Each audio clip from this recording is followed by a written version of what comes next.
sukacita dalam kesukaran. Tapi terkadang ketika bicara sukacita dalam kesukaran ini, kok nggak enak ya? Kenapa orang Kristen disuruh sukacita saat susah? Ada yang mau nggak kira-kira? Ketika kita melayani orangnya jadi orang Kristen, pokoknya kalau susah harus bahagia. Pasti orang berpikir, ya nggak mau saya susah. Kalau bisa ada nggak hidup yang tidak susah? Pertanyaannya, ada nggak hidup yang tidak susah? Ada? Tidak ada. Makanya saya bilang kalau tidak mau susah, mati. Mati juga masih susah loh. Masuk neraka apa surga? Lah bingung toh? Nggak bisa. Nah, jadi ketika bicara menjadi orang percaya, kita harus belajar apa yang dimaksud dengan bersukacita dalam kesukaran. Nah, kita baca dulu Matius 11 ayat 6. Matius 11 ayat 6. Dan berbahagialah orang yang tidak menjadi kecewa dan menolak aku. Kok bisa sih orang yang yang kecewa disuruh berbahagia gitu? Kenapa kita yang hidup jadi orang Kristen disuruh berbahagia di masa kesukaran? Berbahagialah orang yang tidak menjadi kecewa dan menolak aku. Jadi gini, seperti yang tadi pagi kita bicara, banyak hal di sekeliling kita ini yang mengecewakan. Bahkan terkadang kita sendiri mengecewakan diri kita sendiri. Nanti Bapak Ibu coba ya berpikir sendiri, apa hal yang membuat Anda sendiri kecewa dengan diri Anda? Nah, ini yang membuat kita terkadang tidak menghargai apa yang kita lakukan sendiri. Banyak orang bilang, oh kok aku bodoh ya, kok aku nggak bisa ya. Nah, ada 3 hal yang kita harus pahami tentang sukacita dalam kesukaran ini. Yang pertama adalah sukacita membayar harga. Kalau disuruh bayar harga itu kok rasanya nggak enak. Sekarang gini, kayak seperti Pak Aldo, kenapa mau bayar harga? Untuk dari tadi sudah pelayanan pagi, terus ke sini lagi, bayar harga loh itu. Karena tadi kan sudah, ini puji Tuhan istrinya mendukung, kalau tidak, kemana lagi? Bagor. Ngapain lagi pelayanan? Mana? Saya seperti itu.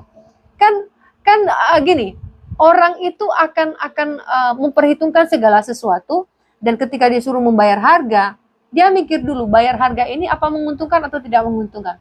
Pertanyaannya, apakah ketika kita mengikut Kristus, kita bicara untung rugi atau tidak?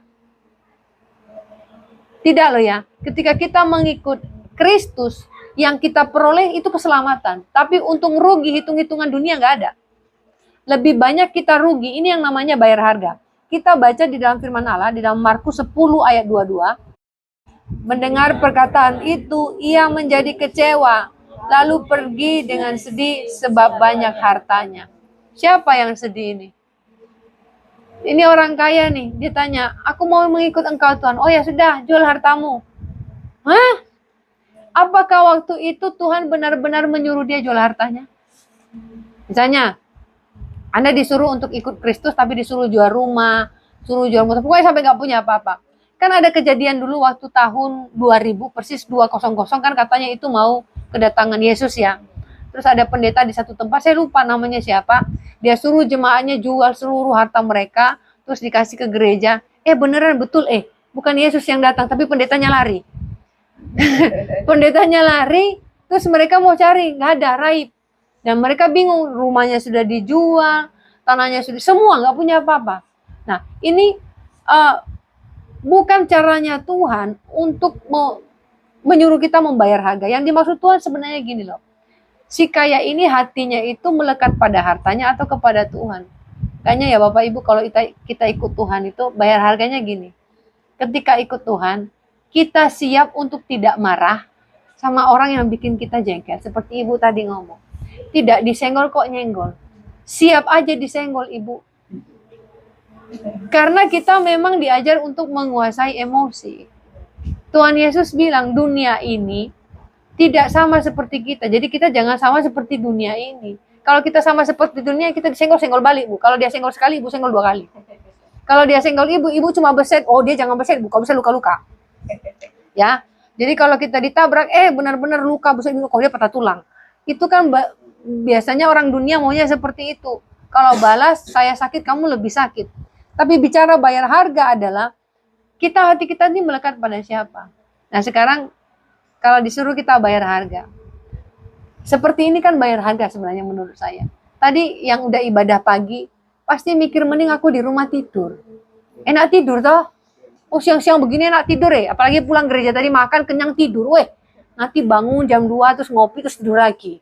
Mumpung hari Minggu, Senin besok kan kerja. Tapi kenapa mau ke sini bayar harga? Oh karena ini rutinitas. Gak bisa. Ini bayar harga. Kemudian yang bayar harga adalah kalau hati kita melekat pada apa yang kita miliki, kita tidak mau membayar harga buat Tuhan. Termasuk kalau pergi ke suatu tempat pelayanan, itu perhitungan. Kalau ke sini ongkos bensin segini, nanti kasih persembahan segini.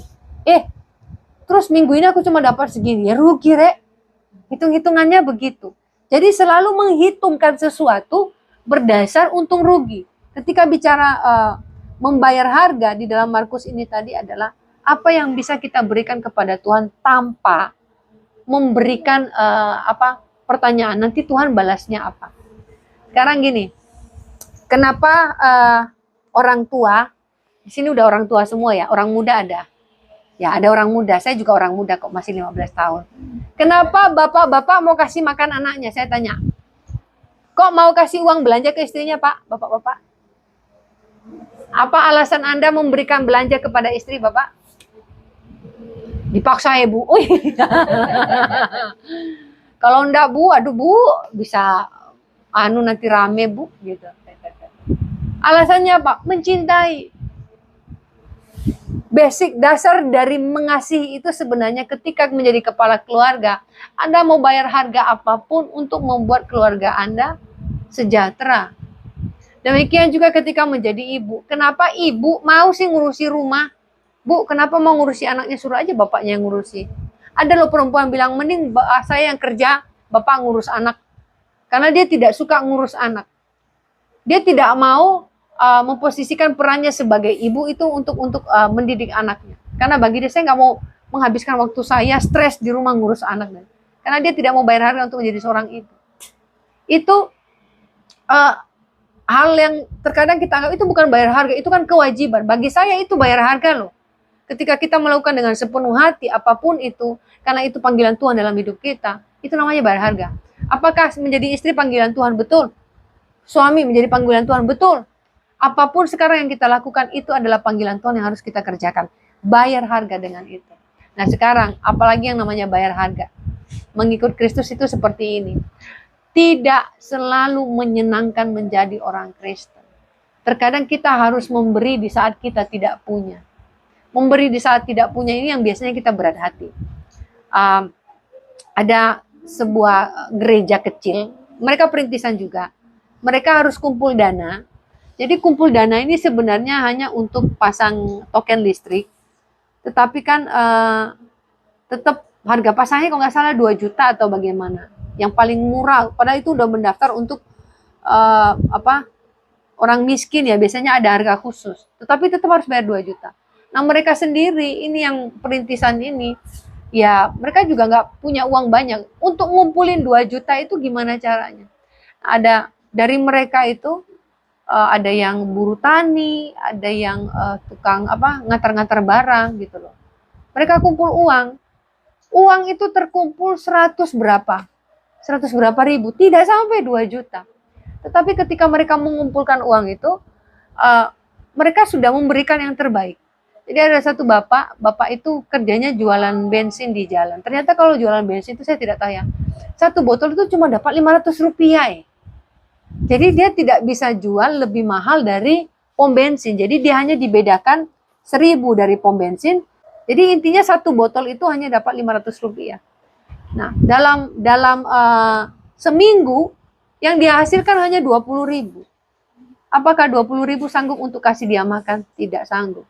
Tapi uang yang 20.000 itu dia kasih untuk gereja hanya untuk bayar token. Nah, waktu gembalanya lihat dia memberikan ini, gembalanya bilang, saya justru kasihan lihat bapak ini. Karena dia sendiri itu bapak ini dikasih makan sama tetangga. Dia dikasih makan sama tetangga, kemudian ya tidurnya itu ya dia nggak punya rumah, ya di depan terasnya orang, atau jadi dibilang gelandangan bukan atau apa, karena sejak dia menjadi Kristen, dia diusir dari keluarganya, dia sudah punya anak. Cuma kan karena itu rumah warisan, mereka tinggal bersama di sana. ketika dia memilih menjadi Kristen, dia diusir. Coba harga yang harus dia bayar. Jadi rumah warisan, tinggal di sana berapa ketiga keluarga termasuk dia. Kemudian dia diusir ketika menjadi Kristen, dia kayak gelandangan. Tetapi betapa hebatnya Tuhan ketika dia itu dipelihara. Sampai hari ini, Bapak itu terpelihara loh. Gemuk lagi badannya, bilang, Pak makan terus ya Pak. Iya Bu, makan. Nggak kurus loh, nggak kayak orang gelandangan, enggak. Dan puji Tuhan waktu itu, dia ada tanah, warisan bapaknya, tapi tanahnya itu tidak lebar, tapi memanjang. Lebarnya kalau nggak salah cuma 4 meter, tapi panjang ke belakang sampai 30 meter. Ya rumah kalau begitu kan aneh kan. Tapi ya namanya supaya dia bisa tinggal, itu dibangun 4 kali 6 aja kok. Nggak sampai 6 lah, 4 kali 5 aja yang penting dia bisa tidur. Dan dia tinggal di sana sekarang. Penghasilannya nggak ada. Dan dia pernah jualan bensin, ditipu berapa kali sama ibu-ibu, dikasih cincin. Pak, aku nggak punya uang, dikasih ternyata cincin mainan. Kemudian ada yang kasih dia uang mainan. Dia ditipu berkali-kali. Jadi saya kadang berpikir kenapa ya orang-orang ini ya tidak melihat bapak ini sudah tua dan bensin itu juga bukan punya dia dan dia ditipu. Tapi ini yang dilakukan ketika bayar harga, dia ditipu, dia tidak sakit hati. Kemudian ketika dia menghasilkan 20.000 yang seharusnya dia bisa beli makanan, dia malah kasih ke gereja. Tapi dari apa yang dia lakukan itu terpelihara hidupnya. Tiap hari ada yang kasih dia makan loh. Saya sampai tanya, siapa kasih itu dia makan? Ya, gembala bilang, kadang si ini, kadang si itu. Karena bapak ini bukan orang karena berbelas kasihan lihat dia ya. Tetapi bapak ini baik.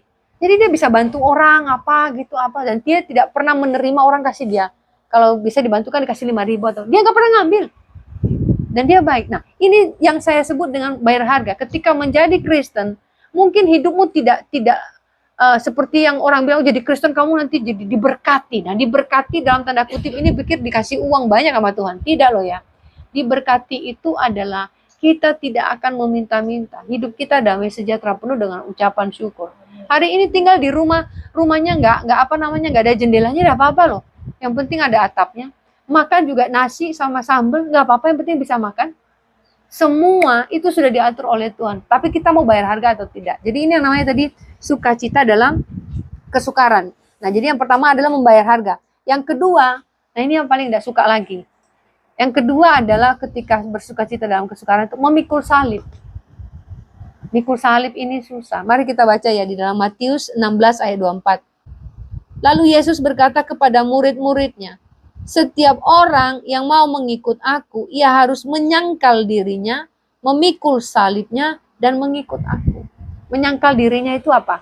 Beberapa orang gini, mereka itu paling sulit menguasai diri kalau bicara membandingkan diri dengan orang lain. Saya nggak tahu kalau di sini ya. Kalau di beberapa tempat, kalau tetangganya beli kursi baru, dia juga kepengen beli kursi. Loh, dia punya kursi. Saya besok juga harus jadi ngotot kerja apapun supaya beli kursi. Saya baru tahu loh. Kemudian tetangganya ngecat rumah. Misalnya mau ada hari raya gitu ya. Wih, warnanya misalnya biasanya maaf ya kalau di desa itu warnanya harus yang jreng. Kalau nggak orange, hijau sekali, atau nggak warnanya ungu. Saya pernah di satu tempat itu ungu semua. Saya sering dibilang ungu itu warna janda. Saya bilang tidak, ungu itu warna kerajaan ya. Tapi tidak apa-apa, orang-orang cuma rumah ungu nih ya apa sih? Tetapi ternyata ketika rumahnya ungu, itu ya tetangga-tetangga juga kepengen. Akhirnya nggak jauh dari rumahnya itu 2 rumah ungu juga. Saya bilang ini kayak pasti berlomba ini. Tapi yang cerita di daerah itu di dusun itu ngomong begini. Iya Bu, itu di Nganjuk sini. Iya Bu, memang di sini itu begitu. Nanti kalau mau raya gitu, udah ngecat. Wah itu lomba-lomba pokoknya harus kerja supaya bisa beli cat. Meskipun nanti yang dicat cuma depannya toh. Samping kiri kanan nggak dicat, yang penting depan dulu. Dalam enggak. Jadi harus membandingkan diri dengan orang lain. Nah menyangkal diri ini gini loh. Ada hal yang menjadi keinginan daging kita harus sangkal. Keinginan daging, kelemahan kita yang paling besar itu apa? Itu yang harus kita sangkal. Kalau bapak-bapak itu kan kelemahannya merokok. Ya toh. Saya sudah bilang loh ya, kalau memang mau merokok, tanggung pakai rokok. Itu loh, knalpot motor kan gede asalnya. Itu kan enak tuh, daripada kecil-kecil buang. Itu enak digas, langsung isep itu enggak apa-apa. Langsung nyor juga mulutnya. Panas. Itu kelemahan. Setiap kali saya ditanya, apakah rokok itu dosa? Saya katakan rokok tidak berdosa. Yang berdosa adalah keterikatannya. Saya tidak mau mengatakan karena selalu kan dipakai kita ini adalah bait Allah. Betul. Tetapi saya mau bicara karena rokok itu racun. Isinya kan nikotin. Ketika Anda meminum racun, tapi aku tidak mati. Loh, pelan-pelan tubuhmu itu mati. Pelan-pelan beberapa organ tubuhmu itu tidak berfungsi dengan baik. Mungkin kelihatan sehat gitu loh. Tetapi balik lagi, sesuatu yang buruk ketika kita lakukan kepada diri kita sendiri, meskipun kita merasa baik-baik saja, itu sudah keterikatan. Berarti ada hal yang tidak benar yang kita lakukan. Nah, biasanya bagaimana cara menyangkal diri? Supaya tidak mengikuti keinginan hati. Nah, si kaya ini tadi, dia kan terikat dengan hartanya. Ini keterikatan loh. Ada orang terikat dengan rokoknya. Kalau ibu-ibu terikat dengan, apa Bu? Utang. Ngutang garam di sana, di sini nanti ngutang apa, di situ ngutang apa. Masih untung di sini nggak ada yang belanja online ya. Wah, ada satu ibu-ibu kemarin tuh ngomong, Bu, ternyata saya harus bayar Shopee. Ah, ya memang harus bayar. Tapi ini dia pakai apa itu yang cicil-cicil itu, ternyata kalau cicil-cicil itu kalau telat ternyata bunganya besar. Saya nggak ngerti, saya nggak pernah cicil Saya nggak pernah cicil. Jadi dia bilang dia bayar berapa juta katanya, padahal dia cuma cicil yang berapa ratus gitu loh. Saya bilang, nah lo, kamu cicil berapa? Banyak barang sih yang saya beli katanya 40-an, 50-an, tapi dicicil. Nah kok jadi juta? Berapa? 8 juta apa 7 juta? Bingung sendiri dia. Nah, saya bilang, apa aja yang kamu beli? Ya lupa saya, tapi karena utang terus lupa. Apa?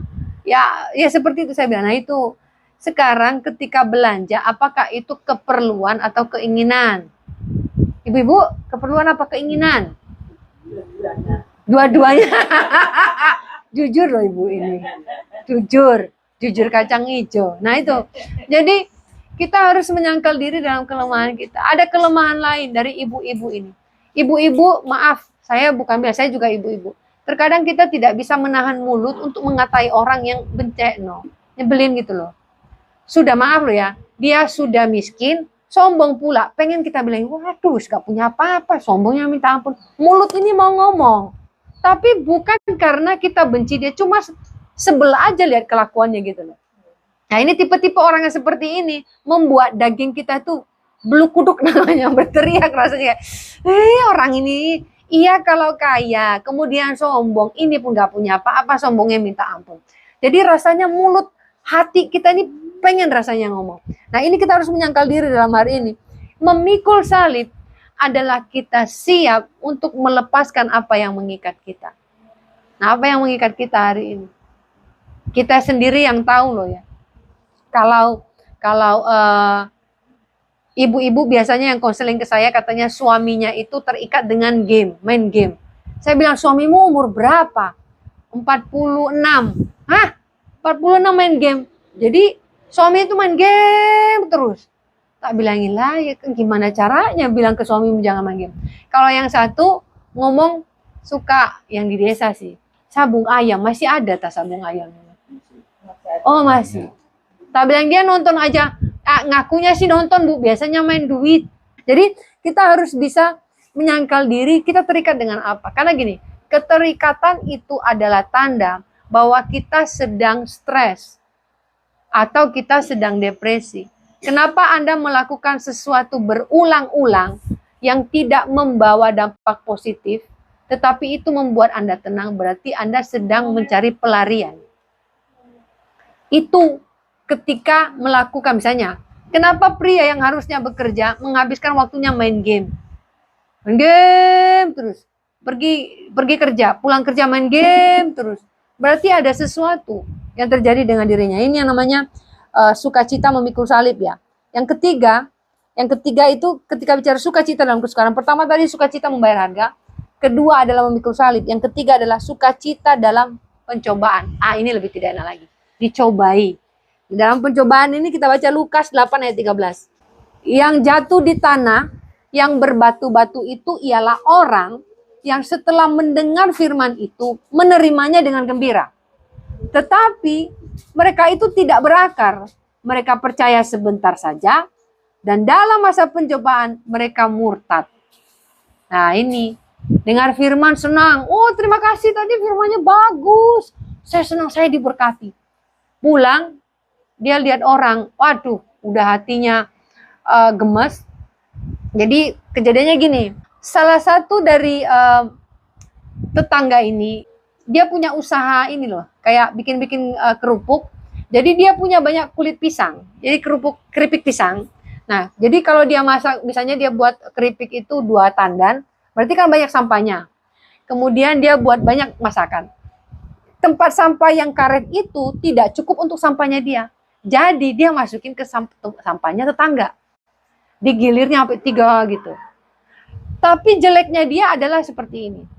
Selain dia buang sampah dari situ, dia tidak tutup karena saking penuhnya. Akhirnya dikecer-kecer sama kucing. Sampahnya kotor semua. Sampai tetangga itu nulis. Jadi 2 rumah itu nulis, tolong buang sampah di tempat sampahmu sendiri. Terus ada yang sampai tong sampahnya dimasukin ke dalam. Pokoknya hanya gara-gara sampah. Dia tidak ditegur, tapi dia tidak membaca itu. Suatu kali yang mereka ini, yang tetangga yang memang yang baik ini pergi. Pas pulang, itu sampahnya habis digigiti anjing karena ada makanan-makanan ini tuh. Jadi sampah lah. Perasaannya mereka itu sudah bersihkan tong sampahnya, kok ada sampah. Jadi itu habis penuh dengan sampah. Yang satu, yang kan 2 tetangga yang sering jadi korban ini. Tetangga yang satu, dia memilih untuk diam, tapi ngomong ke RT bahwa ini sudah tidak bisa diomongin lagi tetangga ini. Yang satu yang terjadi adalah dia jalan satu komplek itu, dia kumpulkan sampah, dia pinjam gerobak, dia kumpulkan sampah. Jadi dia seperti tukang sampah, betulan. Dia kumpulkan, tetangga bilang, "Lah Pak, oh enggak apa-apa, saya mau bersih-bersih." Itu sampah dia taruh semua persis di halaman ibu tanpa ngomong apa-apa.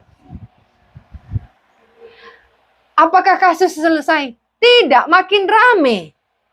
Makin rame, yang suami si perempuan datang, wah sudah, bukan hanya buang-buang sampah-sampahan lagi. Dari ngomong kotor, pukul-pukulan. Tidak menyelesaikan masalah.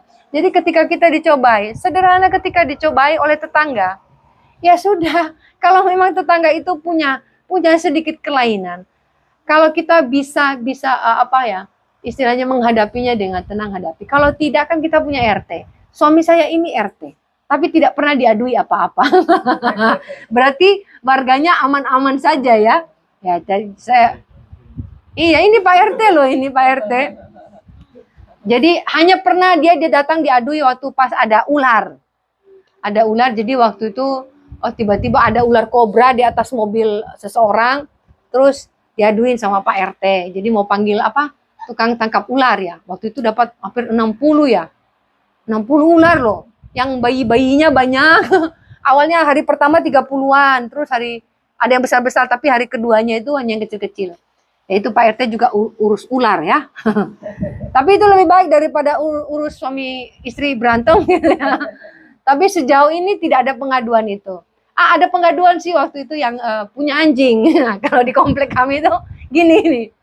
Kalau punya anjing, tolong jangan dilepas kalau di komplek perumahan. Karena anjingnya itu pupuk sana sini.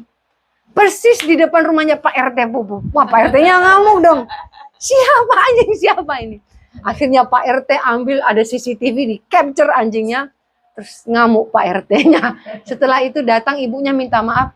Tapi ibunya minta maaf yang disalahkan suaminya. Saya juga tidak tahu, yang tahu ponakan saya. Terus akhirnya dimarah-marahi anjingnya. Saya bilang, anjingnya yang mana tahu namanya anjing dimarah-marahi. Nah, waktu itu untuk boleh menjadi tetangga yang baik, kadang-kadang kan kesabaran kita ini diuji. Carilah Pak RT. Setelah tidak bisa, baru cari Tuhan Yesus. Tuhan, saya sudah tidak sabar dengan tetangga saya ini. Nah, pencobaan bukannya dalam itu, banyak hal ya. Jadi kita bisa dicobai dalam banyak hal. Kalau yang punya mertua, kadang dicobai oleh mertua. Tapi puji Tuhan, mertua saya sangat baik. Saya tidak dicobai oleh mertua saya. Justru saya paling senang kalau mertua saya itu telepon saya curhat, terus nangis gitu. Karena nangisnya karena terharu kadang. Jadi saya merasa kayak berteman dengan mertua saya yang perempuan ya. Tapi banyak orang itu curhat tentang mertuanya itu karena merasa diintimidasi sama mertua. Kadang-kadang saya candain, intimidasi balik aja mertuanya. Nah, tapi ini pencobaan itu macam-macam. Sekarang pencobaan dalam hidup kita apa? Siap apa tidak? Kita tidak bisa menggambarkan secara ini ya detail, karena masing-masing orang kan punya uh, masalah hidup sendiri, cerita sendiri, tetapi siap nggak kita membayar harga? Nah, sukacita di dalam kesukaran ini tadi adalah ketika kita sukar, ada masalah di dalam di mana kita harus membayar harga mengikut Kristus, kemudian kita juga harus memikul salib, dan kemudian di dalam pencobaan menjadi Kristen ini 3 hal yang penting. Kalau siap untuk 3 hal ini, berarti memang kita siap menjadi martir secara iman.